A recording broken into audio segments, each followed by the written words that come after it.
Assalamualaikum warahmatullahi wabarakatuh. Nama saya Nazwan Ghazali Uthman, kelas 4 dan 198 Mekarjaya. Wali kelas Ibu Ines Sumarsis SPD. Apa kabar teman-teman? Meskipun kita masih belajar dari rumah, semoga tetap semangat ya teman-teman. Seperti semangatnya Ibu Ines dalam membimbing kita selama ini.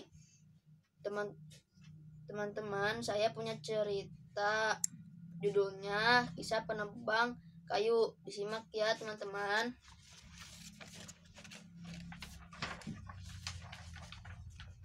Alkisah.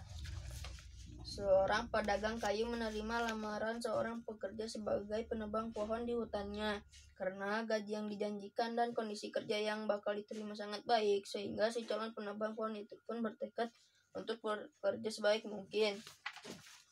Saat mulai bekerja, majikan memberikan sebuah kapak dan menunjukkan area kerja yang harus diselesaikan dengan target waktu yang telah ditentukan kepada si penebang pohon. Hari pertama bekerja, dia berhasil merobohkan 8 batang pohon. Sore hari, mendengar hasil pekerja si penebang, sang majikan terkesan dan memberikan pujian dengan tulus. Hasil kerjamu sungguh luar biasa. Saya sangat kagum dengan kemampuanmu menebang pohon-pohon itu. Belum pernah ada yang sepertimu sebelum ini. Teruskan bekerja seperti itu. Sangat termotivasi oleh pujian majikannya. Keesokan hari, si penebang bekerja lebih keras lagi, tetapi dia hanya berhasil merobohkan 7 batang pohon. Hari ketiga, dia bekerja lebih keras lagi, tetapi hasilnya tetap tidak memuaskan, bahkan mengecewakan. Semakin bertambahnya hari, semakin sedikit pohon yang berhasil dirobohkan. Sepertinya aku telah kehilangan kemampuan dan kekuatanku. Bagaimana aku dapat mempertanggungjawabkan hasil kerjaku kepada majikan? Pikir penebang pohon merasa malu dan putus asa. Dengan kepala tertunduk, dia menghadap ke sang majikan, meminta maaf atas hasil kerja yang kurang memadai dan mengeluh tidak mengerti apa yang telah terjadi. Sang majikan menyimak dan bertanya kepadanya, "Kapan terakhir kamu mengasah kapak?" "Mengasah kapak? Saya tidak punya waktu untuk itu. Saya sangat sibuk setiap hari menebang pohon dari pagi hingga sore dengan sekuat tenaga," kata si penebang. "Nah, disinilah masalahnya. Ingat, di hari pertama kamu kerja dengan kapak baru dan terasa tajam, maka kamu bisa menebang pohon dengan hasil luar biasa. Hari berikutnya, dengan tenaga yang sama, menggunakan kapakmu yang sama tetapi tidak diasah, kamu tahu sendiri hasilnya semakin menurun. Maka sesibuk apapun kamu harus meluangkan waktu untuk mengasah kapakmu agar setiap hari bekerja dengan tenaga yang sama dan hasil yang maksimal. Sekarang mulailah mengasah kapakmu dan segera kembali bekerja," perintah sang majikan. Sambil mengangguk-anggukkan kepala dan ucap terima kasih, si penebang berlalu dari hadapan majikannya untuk mulai mengasah kapak.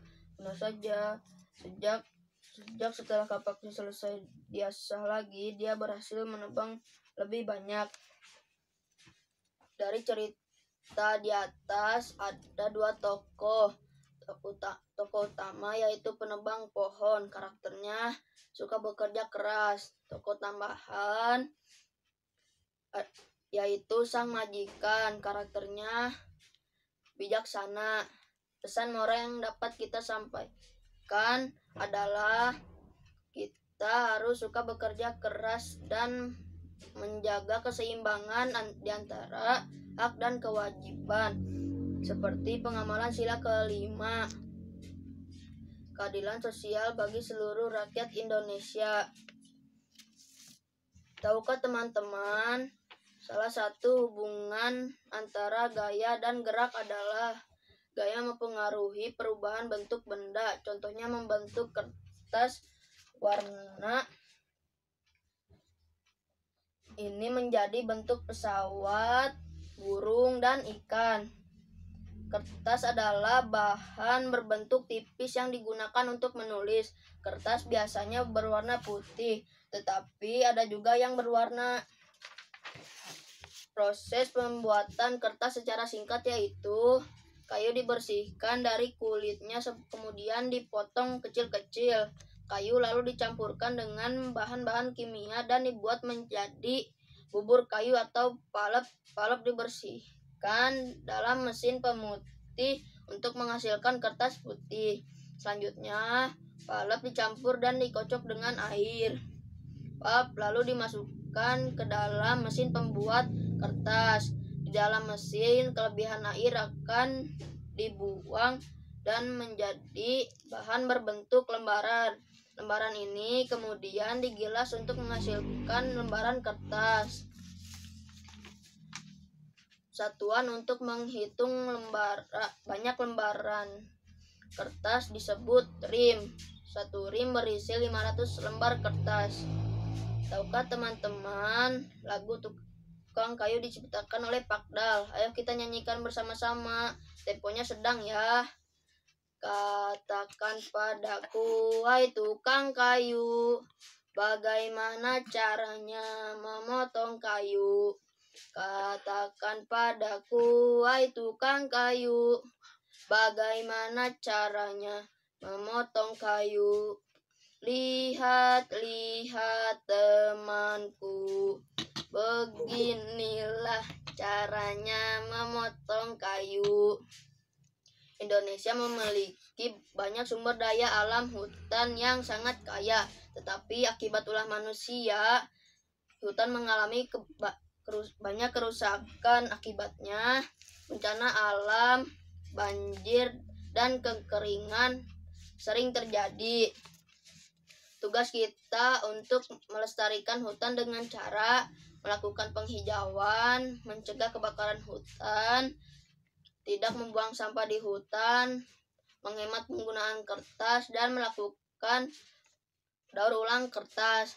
Paribasana, jika racak ninggang batu, laun-laun jadi legok. Artina, upama dilakukan bari junun segala rupa nu hese oge bakal bisa. Sekian pemaparan asesmen karyaku. Semoga berkenan bagi semua. Wassalamualaikum warahmatullahi wabarakatuh.